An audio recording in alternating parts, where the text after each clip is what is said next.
আসসালামু আলাইকুম। কিছুক্ষণ আগে আমি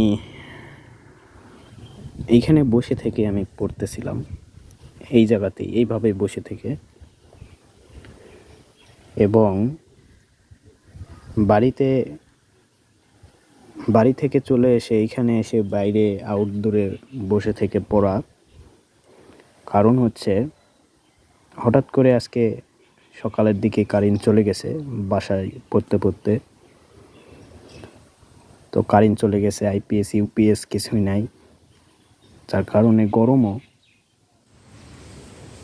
এদিকে বাইরে আসছি, এখানে এসে পড়লাম।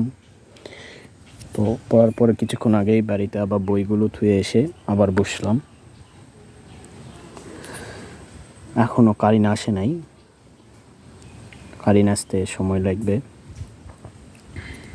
হ্যাঁ, এখন বাজে হচ্ছে 11টা, মানে 12টায়, দুপুর 12টা।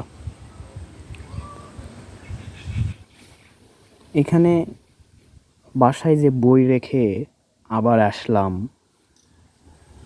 সকাল থেকে পড়লাম, একটু মাথাটা ব্যথা ধরছে। এখানে এসে বসার পরে এখানে এত সুন্দর বাতাস যে আর যেতে মন চাচ্ছে না।